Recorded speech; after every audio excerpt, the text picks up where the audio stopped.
तो आज के टॉपिक का हमारा आज जो टॉपिक है तो वो understanding cardiac arrest during exercise. मतलब अभी रिसेंटली काफ़ी सारे न्यूज़ आ रहे हैं कि कुछ एथलीट्स है वो ड्यूरिंग वर्कआउट कोलैप्स हो रहे हैं या फिर उनको अचानक से कार्डियक अरेस्ट आ रहा है या फिर जिनका मतलब अंडर एज में ही मतलब सडन डेथ्स हो रहे हैं।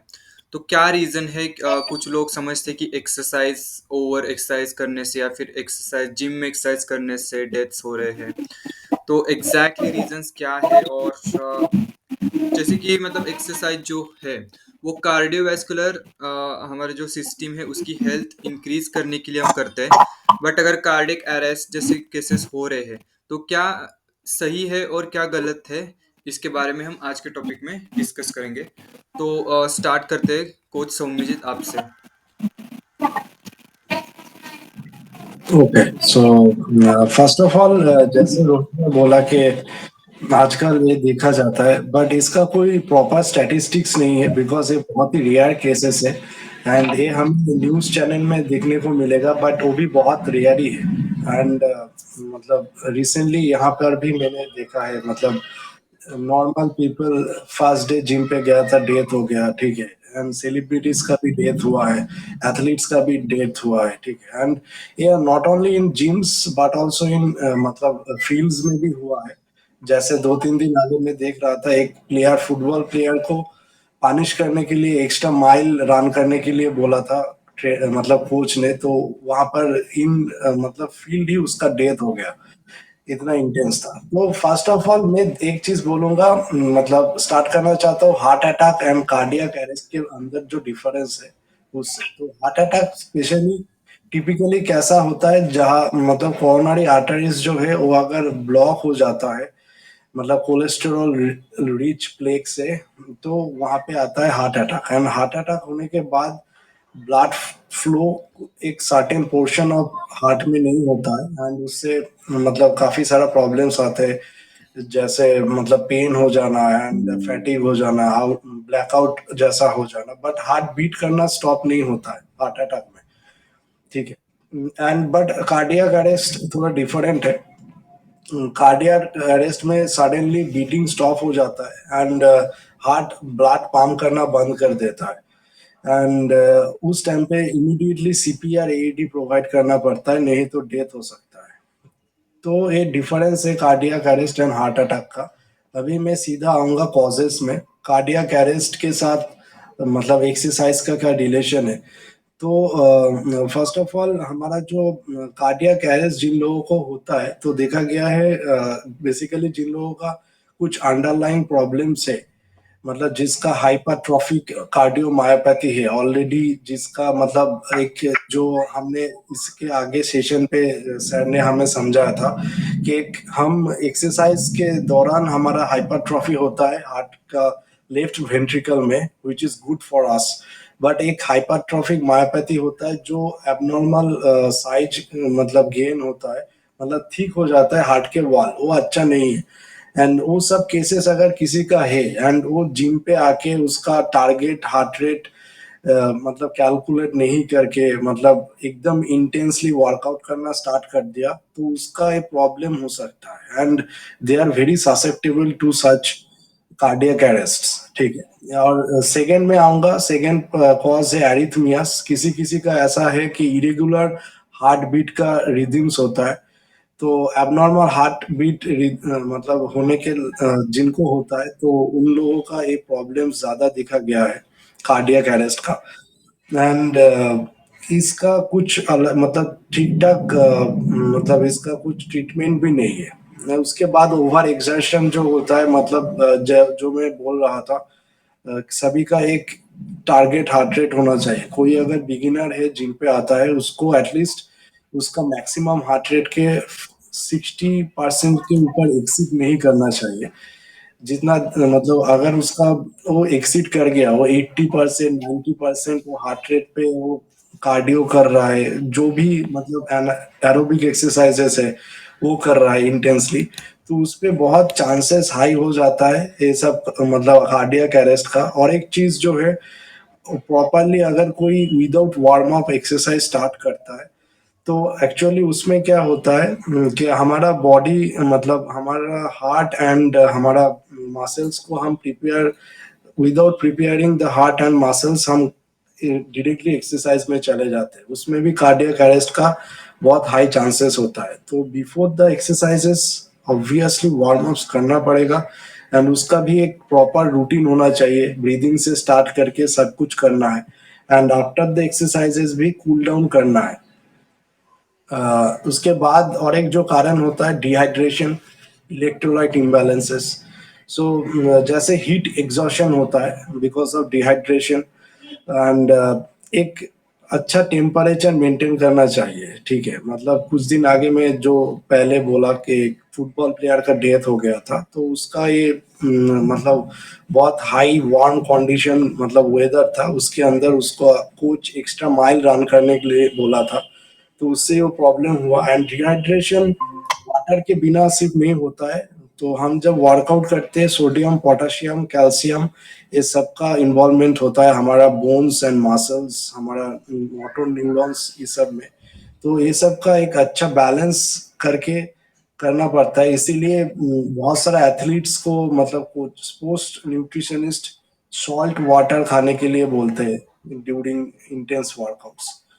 उसके बाद ये सब मतलब नॉर्मल कारण से ये सब भी है। एंड हाँ, और एक कारण है कि ऐसा अभी सप्लीमेंट्स आ गया बहुत सारा जो प्री वर्कआउट्स में लेते हैं एंड जो बहुत ही मतलब इरेगुलर हार्ट बीट को ट्रिगर करते हैं, जो बहुत हाई डोसेज ऑफ कैफीन हो गया और ऐसा कैफीन के साथ और कोई कॉम्बिनेशन में आता है, ऐसा कुछ सप्लीमेंट्स भी हो गया, वो फट से मतलब खाना ठीक नहीं रहेगा। आपको कोई न्यूट्रिशनिस्ट के साथ कंसल्ट करके उसका सही डोसेज लेना है एंड सही टाइम पे वो लेके देन आपको वर्कआउट करना है। तो ये सब मतलब ये कॉजेज है ये मतलब कार्डियक अरेस्ट होने का।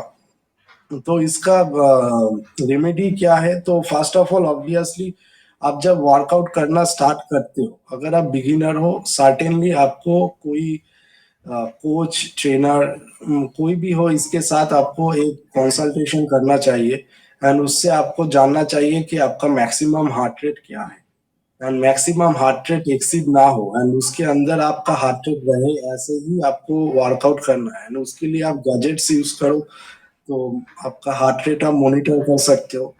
एंड हाँ, एंड एक एक मतलब हो गया। सेकंड है कि आपको बहुत अच्छा हाइड्रेशन रखना है, वाटर पानी पीना है एंड उसके साथ सोडियम, पोटेशियम, कैल्शियम ये सब मिनरल्स का भी ध्यान देना है। अगर आप वर्कआउट करते हो तो आप डे टू डे लाइफ जो खा रहे थे उससे थोड़ा ज्यादा अच्छा माइक्रो न्यूट्रिएंट्स आपको खाना पड़ेगा। एंड उसके बाद जो है मतलब warm up and cool down करना है। तो ऑलवेज आपको warm up and cool down include करना है आपके वर्कआउट रूटीन में, कि जिससे मतलब कूल डाउन से क्या होता है आपका हार्ट रेट रिकवर होता है एंड वार्म अप करने से क्या होता है आपका हार्ट प्रिपेयर होता है फॉर द मेन एक्सरसाइजेस। तो ये बहुत इंपॉर्टेंट है, इसको अवॉइड नहीं करना चाहिए। एंड उसके बाद मतलब ओवर एक्सर्शन को भी अवॉइड करना है। मतलब जो हम ईगो लिफ्टिंग करते हैं जिम में जाके, कोई मतलब ऐसा कर रहा है मुझे उससे ज्यादा करना है, ये सब चीजें बंद करना है। आपको मतलब एक अच्छा माइंडसेट रखना है कि मेरे से जो पॉसिबल है मैं वही करूंगा, मैं एक्स्ट्रा ज्यादा कुछ नहीं करूंगा, उससे प्रॉब्लम हो सकता है। एंड ऑल्सो और एक जो चीज है, जो मतलब हम जो प्री वर्कआउट्स खाते हैं उसका अच्छे से लेवल चेक करके हमें खाना चाहिए, हम क्या खा रहे डोसेज कितना है कैफीन का, ये सब चीजें हमें मतलब नोटिस करके ही देन हमें जिम करना चाहिए। तो ये सब करने से हमारा कार्डियक हार्ट मतलब अरेस्ट से हम बच सकते हैं। यही था। ओके, ठीक है, बहुत अच्छे। तो ओके, तो बहुत बढ़िया। तो मोस्टली जो कॉजेस एंड प्रिकॉशंस क्या लेने चाहिए, ये सब चीज़ें कवर हो चुकी है। सिमरन, आप अपने पॉइंट्स रख सकते हो। ओके, मैं थोड़ा सा इन शॉर्ट ही बताना चाहूंगी। तो आज का टॉपिक है unveiling the hidden risk, understanding the increase in cardiac arrest during workout. तो पहले तो exercise is one of the most heart healthy habit to engage in, ये तो सभी को पता है. But intense exercise, vigorous exercise जो होते हैं, इंक्रीज इन ब्लड प्रेशर, जिससे कि कार्डियक अरेस्ट हो सकता है. ऐसे चीजें हो सकती हैं. तो जिससे मोस्ट irregular heartbeats की वजह से, which can lead to drop or block the blood flow out of the heart to throughout the body. ठीक है. People with regular physical activity जो है उनमें से 20 to 30% उन लोगों को लेजर रिस्क है of dying early. Diseases free from diabetes हो गए, फिर हाई ब्लड प्रेशर, वापिस heart attack, brain stroke, cholesterol, cancer, breast cancer, bone weakness, ये सारी चीजों से भी वो जल्दी से जल्दी बाहर आ पाए हैं, मतलब जो लोग डेली फिजिकल एक्टिविटी करते हैं. ऑल्सो बॉडी वेट लूज करने में भी ये बहुत मेजर रोल प्ले करता है. स्टेप बाय स्टेप अगर रेगुलर एक्सरसाइज करेंगे, देन धीरे धीरे मॉडरेट एक्सरसाइज ये रिड्यूस कर सकता है हमारे कार्डियक अरेस्ट रिस्क को. लेकिन जब विगरस एक्टिविटी होती है उसमें थोड़े रिस्क होते हैं, तो जिससे कि हम बात नहीं कर पाते ज्यादा, तो समझ जाना चाहिए कि मतलब वहां पे रुक जाना चाहिए, हमें थोड़ा सा ब्रीथ करना चाहिए या किसी की हेल्प लेनी चाहिए. ठीक है. और फिर आता है, मतलब ये विगोरस एक्सरसाइज में आता है jumping rope, running, aerobic, dancing, cycling, hiking, ऐसी कुछ एक्टिविटीज जिससे कि एड्रेनालाइन जो है वो बॉडी से इंक्रीज होता है, जिससे हार्ट रेट और बीपी इंक्रीज होता है. एक स्टैटिस्टिक बताना चाहूंगी कि डॉक्टर पाटिल कार्डियोलॉजिस्ट है जो कि पुणे के हैं. तो उनके मतलब उनका एक पेशेंट था 29 ईयर ओल्ड का. तो वो मतलब चेक करने के लिए आए थे, तो डायग्नोस हुए थे विद हार्ट अटैक, मतलब हार्ट अटैक डायग्नोस हुआ था. तो उनकी फैमिली हिस्ट्री भी थी हार्ट अटैक की. वो स्मोक भी किया करते थे 4 times a day, और उसी दिन मॉर्निंग को भी वो वेट लिफ्टिंग करने के लिए गए थे. तो वेट लिफ्टिंग भी किया था उन्होंने, जिम वर्कआउट किए थे. तो मतलब ये पता लगाने के लिए उन्होंने थोड़ा सा लाइक रिसर्च किया इस पे, ठीक है, एक्सरसाइज, जिम, विगरस एक्सरसाइज क्या ये मतलब हार्ट अटैक या फिर कार्डियक अरेस्ट को लीड करते हैं. तो लाइक अमेरिकन स्पोर्ट एसोसिएशन जो है, तो वो कहते हैं कि आपको अगर एक्सरसाइज करनी हो, जिम करना हो, वेट ट्रेनिंग करना हो, तो कुछ गाइडलाइंस को फॉलो करना चाहिए. पहले तो आप कर सकते हो, ब्लड टेस्ट कर सकते हो before weight training. Blood test करना चाहिए, लाइक फैमिली बैकग्राउंड भी पता चल जाता है, या और जो भी आपकी हिस्ट्री है पता चल जाती है. टोबैको ऑफकोर्स स्टॉप करना चाहिए अगर आपको जिम करना है. ब्रीदिंग टेक्निक जो ट्रेनर के अंडर आपको डेवलप करनी चाहिए, हेल्प करती है. हेवी वेट जो है ब्लड क्लॉट क्रिएट कर सकता है, जिससे कार्डियक अरेस्ट हो सकता है. तो ये प्रिवेंट करने के लिए पहले जिम के पहले 3 to 6 month कार्डियक ट्रेनिंग करनी चाहिए. उसके बाद फिर आप जिम एंड वेट ट्रेनिंग कर सकते हैं. अवॉइड करना है heavy protein diet and steroid injection, जो कि ये जो इंजेक्शन होते हैं इससे कोलेस्ट्रॉल में blocking and depositing in coronary vessels हो सकता है, जिससे कि कार्डियक अरेस्ट हो सकता है. ठीक है. While doing the gymming, if you get blackout, feel chest pain in a centre, weakness, immediately take a rest and call for the help. ठीक है. इसके प्रिकॉशंस क्या है? तो एक्सरसाइजिंग एक्टिविटीज मतलब डेली, जो मतलब पहले भी हमने डिस्कस किया है कि वीक के 5 days तो होनी चाहिए. ठीक है. 30 मिनट 5 days या 45 मिनट 3 days, ये एक्टिविटी तो होनी चाहिए. हेल्दी आणि अडल्ट दार के लिए ओढून कहा घे गया गं है कि मागनं. लाइट से स्टार्ट करे और फिर धीरे धीरे दार मॉडरेट, कडी लावून घे. वो भी मतलब ट्रेनर के अंडर, कोई भी इंस्ट्रक्टर और ट्रेनर जो है उसके अंडर ही आपको विगोरस एक्सरसाइज तक से जाना है मॉडरेट के बाद. उसके बाद जो पेशेंट्स होते हैं विथ नोन हार्ट प्रॉब्लम, तो उनको कार्डियोलॉजिस्ट से पहले कंसल्ट करना चाहिए. उसके बाद फिर एक्सरसाइजिंग स्टार्ट करना चाहिए सुपरवाइज मैनर के साथ. विगोरस एक्सरसाइज करने मतलब कोल्ड, ज्यादा से ज्यादा कोल्ड या ज्यादा हॉट एनवायरनमेंट में करेंगे तो ये रिस्क इंक्रीज करता है कार्डियक अरेस्ट का. Better to be instructor. ठीक है. ट्रेनिंग बात करते हैं, ट्रेनर्स कोचेस होते हैं तो वो ट्रेंड होने चाहिए to provide basic life support. Transportation facility भी है. सीपीआर ट्रेनिंग सर्टिफाइड है तो उनको पता होना चाहिए. ये चीजें हैं. ठीक है. Otherwise daily walking, physical activity, थोड़ा सा हॉबीज को फॉलो करना, चिल रहना, ये चीजें ज्यादा हेल्प कर सकती है. Okay, that is all my point. Hello. Okay, ठीक है। कुछ बहुत सारे मोस्टली पॉइंट्स कवर हो चुके हैं। तो कुछ पॉइंट्स मैं रखना चाहता हूँ कि जैसे कि मतलब सबसे फर्स्ट जब हम सुनते हैं कि एक्सरसाइज हम कर रहे हैं, तो हार्ट हेल्दी या फिर एक प्रॉपर लाइफस्टाइल, ये सारी चीज़ें हमारे जहन में आती है कि पहले कि हार्ट हेल्दी मतलब जो एक्सरसाइज करता है वो हेल्दी होता है, ऐसे यूजुअली एक टर्म्स है। बट रिसेंटली बहुत सारे केसेस ऐसे सामने आने लगे। कुछ रिनाउंड बॉडी बिल्डर्स थे या फिर एथलीट्स, उनके डेथ्स हुए। कुछ जो पीपल थे उनके ड्यूरिंग वर्कआउट्स भी बहुत सारे डेथ हुए। तो उस हिसाब से एक क्वेश्चन आने लगा लोगों के माइंड में, जो भी कॉमन पीपल है, कि क्या एक्सरसाइज करना सही है या गलत है। आजकल रिसेंट बहुत सारे ट्रेंड्स भी आ रहे हैं, मतलब इवन अगर हम रील्स चेक करते हैं तो उसमें इतना कुछ दिखेगा कि लोगों को वो एबनॉर्मल लगने लगा है अब, कि मतलब ये तो मतलब हो नहीं सकता, ये मतलब इसके पीछे क्या क्या है, या फिर एनाबॉलिक्स का यूज कहाँ तक होता है। मतलब इवन स्पोर्ट्स में भी किस तरीके से स्टेरॉइड्स ये सब यूज हो रहा है। क्योंकि रिसेंट इंडिया की एक एथलीट थी हिमा दास, जो मतलब सबको पता है, तो वो भी एक केस उभर कर आई है। तो मतलब लोगों के बीच में बहुत कंफ्यूजन हुआ है कि हम करें तो क्या करें, मतलब एक्सरसाइज करें या ना करें, या फिर कर रहे तो किसको फॉलो करें, क्या करें, उस हिसाब से चल रहे। तो एक्चुअली में फर्स्ट जैसे सौम्य आपने बताया कि बहुत कम केसेस है, तो एक रिसर्च है वर्ल्ड एथलीट्स के ऊपर किया गया था। तो 1 लाख में से 0.75% ही केसेस है कि जो ड्यूरिंग ट्रेनिंग मतलब कार्डियक अरेस्ट से उनकी डेथ हुई है।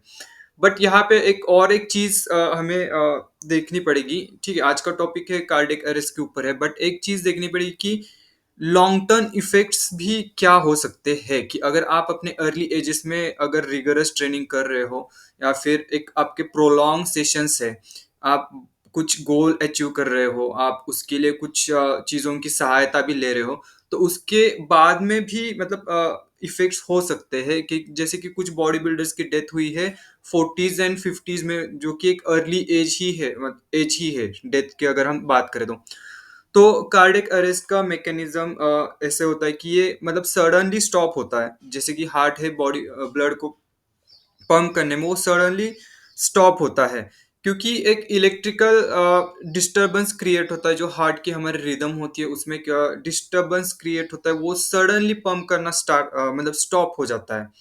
तो मोस्टली जब ये सारी चीज़ होती है तो जो भी एथलीट है या फिर जो पर्सन है वो कॉन्शियसनेस अपना खो देता है। तो हमें सीपीआर मतलब इसमें बहुत हेल्पफुल है। विथस्टैंड में हम जैसे कि ट्रेनर्स ज्वाइन करते हैं, अगर उनको सीपीआर का नॉलेज ऑलरेडी है, स्टिल एक सर्टिफिकेशन हम करवाते हैं कि मतलब किस तरीके से सीपीआर है। और वो क्लाइंट्स को भी वो समझाते हैं, क्योंकि सभी को ये पता होना चाहिए, सिंपल चीज़ है।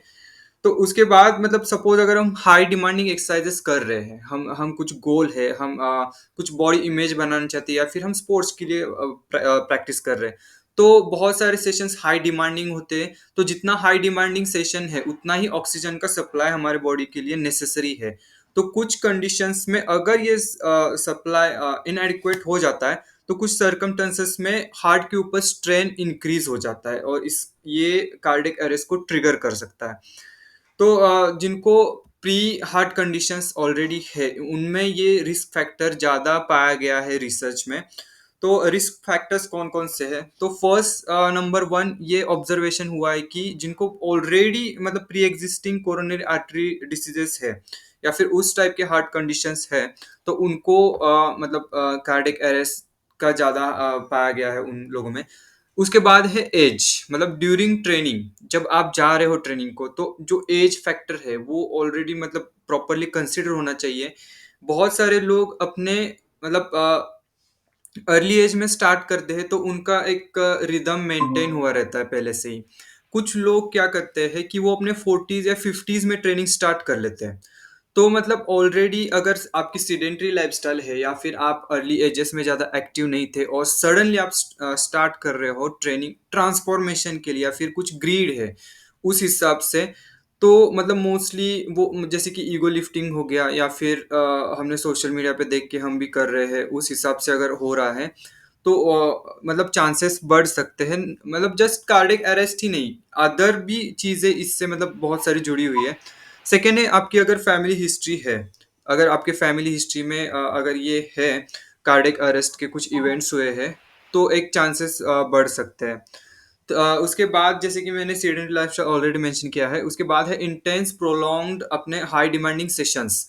बहुत सारे केसेस में ये हुआ है, इवन जब मैं फर्स्ट ईयर में था, तो जो इंडियन आर्मी का इंस्टीट्यूट है, नेशनल डिफेंस एकेडमी, वहाँ पे एक क्रॉस कंट्री में डेथ हुई थी। मतलब सडनली वो कैडेट जो था, जो क्रॉस कंट्री दौड़ रहा था, वो सडनली फेल हो गया और उसमें उसकी डेथ हुई थी। और ये बहुत सारे केसेस होते हैं, मतलब थ्रू आउट द ईयर। अगर हम वर्ल्ड आर्मी के मतलब ट्रेनिंग सेंटर्स में भी देखें, तो ये केसेस होते हैं।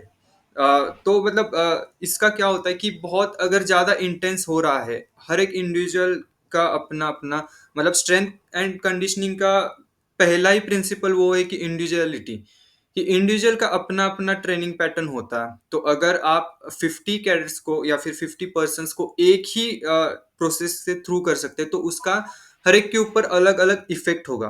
तो कुछ लोग उससे पास हो जाते हैं, कुछ लोग नहीं हो पाते हैं। तो इस तरीके से होता है। तो और इसमें एक होता है कि आप ग्रेजुअली आपके प्रोग्रेशंस नहीं कर रहे हो, आप डायरेक्टली लेवल अप करना चाहते हो, आप जैसे कि ग्रेजुअली होना चाहिए उस तरीके से नहीं कर रहे हो। तो ये कुछ कॉजेस हैं। इसके बाद हम सॉल्यूशन की बात करते हैं। तो first of all, consulting necessary है आपके डाइटिशियन से, आपके ट्रेनर से, विदाउट और आपके डॉक्टर से। आपकी हार्ट कंडीशनिंग, ब्लड का टेस्ट होना चाहिए, ये सारी चीज़ें होनी चाहिए। जैसे कि विथस्टैंड में हम जब भी कोई क्लाइंट आता है, तो उनका फर्स्ट असेसमेंट करते हैं, उनका मैक्सिमम हार्ट रेट क्या है, वो किस रेंज तक ट्रेन हो सकते हैं, उनके अदर फिजिकल इश्यूज क्या है जो कि ट्रेनिंग में बाधा बन सकती है, या फिर उनको मतलब वो उसमें अच्छे से ट्रेनिंग कर सकते हैं, प्रोज एंड कॉन्स निकालते हैं और फिर उनका ट्रेनिंग प्लान डिजाइन करते हैं। इसके बाद जैसे कि एज, सेक्स और उनका डिमांड क्या है। ओके, मतलब कुछ प्रैक्टिकल गोल्स भी होने चाहिए। अगर कोई है, सपोज उसका वेट, वो ओवरवेट है और वो चाहता है कि कुछ भी करे और मैं 1 मंथ के अंदर ही 10 kg लॉस करूं, तो ये प्रैक्टिकल गोल नहीं है। अगर वो उसके लिए कुछ भी करना चाहता है, इवन कुछ लोग मेडिसिन लेते हैं और वो ओवर एक्सरसाइज करते हैं और रिकवरी अच्छे से नहीं कर पाते हैं, तो उसके एडवर्स इफेक्ट हो सकते हैं। इवन हार्ट कंडीशन डेवलप हो सकती है कि जिसके आगे जाकर वो कार्डियक अरेस्ट में ट्रिगर हो सकता है। इसके बाद ग्रेजुअल प्रोग्रेशंस करने चाहिए। अगर मैं फर्स्ट डे ही जाऊँ और बहुत सारा एक्सरसाइज करूँ, जैसे कि हार्ट पे स्ट्रेन धीरे धीरे बढ़ता जाए, तो कार्डियक अरेस्ट हो सकता है। क्योंकि आजकल सोशल मीडिया और ये सारी चीज़ें इतनी मतलब सराउंडिंग इतना ज़्यादा पोल्यूटेड हो चुका है कि जब भी कोई रील देखते हैं तो हमारा माइंड चेंज होता है।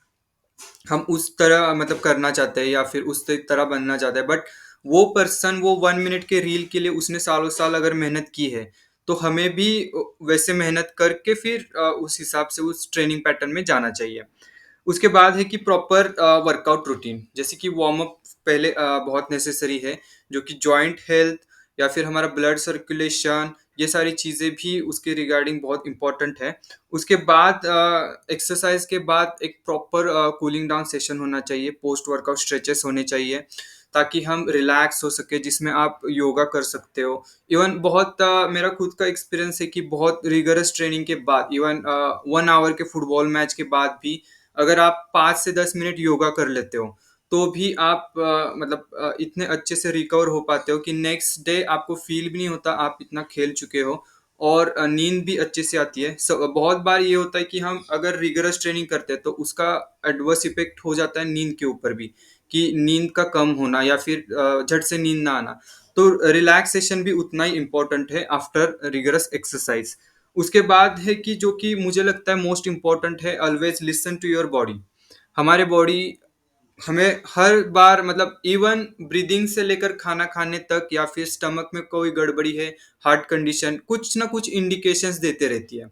अगर आप उतना कॉन्शियस नहीं हो, या फिर कॉन्शियस बिहेव नहीं कर रहे हो, या फिर सुन रहे हो बट आप वर्क नहीं कर रहे हो, तो उसका आगे जाके आपको फिर रिजल्ट्स वैसे ही मिल सकता है। तो always listen to your body. अगर आप रनिंग कर रहे हो और उसके कुछ किलोमीटर के बाद आपको लग रहा है कि अब आपको ब्रीथलेसनेस फील हो रहा है, या फिर थोड़ा सा सर घूम रहा है, फिर आप डिजीनेस फील हो रहा है थोड़ा सा, तो आप रुक सकते हो, और वहां पर ही अगर आप कुछ प्रॉपर टेक्निक्स या फिर कूलिंग डाउन स्टार्ट करते हो, तो धीरे धीरे जो स्ट्रेन बिल्डअप हुआ है वो स्लो मतलब नीचे आना स्टार्ट हो जाएगा।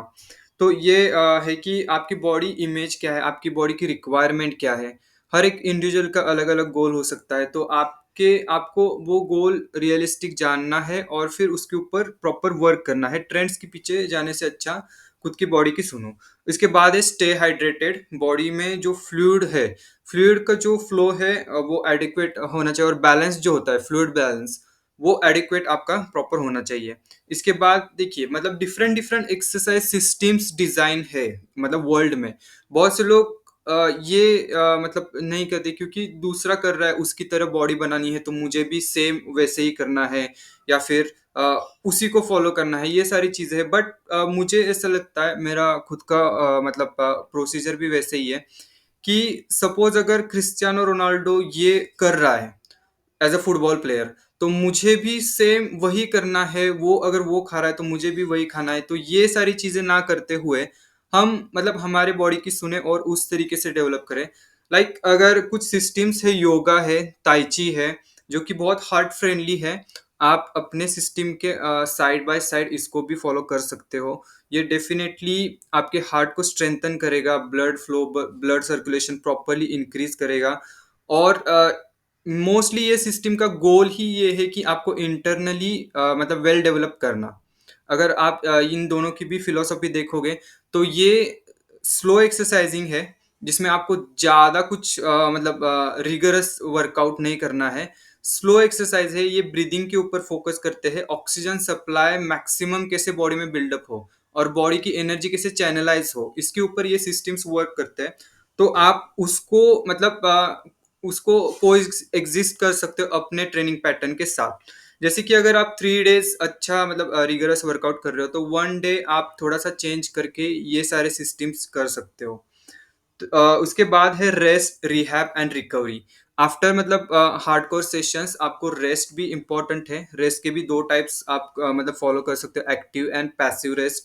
उसके बाद रिहैब, सपोज जैसे कि एक्सटर्नल बॉडी का रिहैब होता है, लाइक अगर शोल्डर डिसलोकेट हुआ है तो हम रिहैब करते हैं, फिर हम एक्सरसाइज करते हैं, है ना। वैसे ही मतलब इंडिविजुअल को ये जानना चाहिए कि इंटरनल बॉडी रिहैब भी हमें करना चाहिए।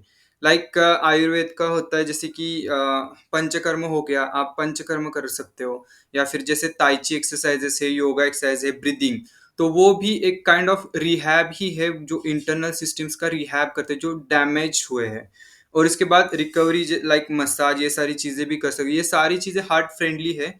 और ये लॉन्ग ड्यूरेशन के मतलब ये इसकी ड्यूरेबिलिटी बहुत है। मतलब आप अगर एथलीट भी हो, तो सर्टन पॉइंट पे आप स्टॉप हो सकते हो, आपसे वो ट्रेनिंग नहीं होता, तब ये सारी चीजें आपको हेल्प करती है ड्यूरेबिलिटी में।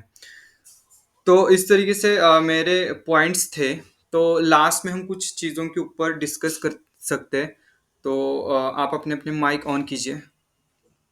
मतलब सौमित, ये मोस्टली आपके फील्ड के रिगार्डिंग है, तो इसका आप अच्छे से ये आंसर कर सकते हो।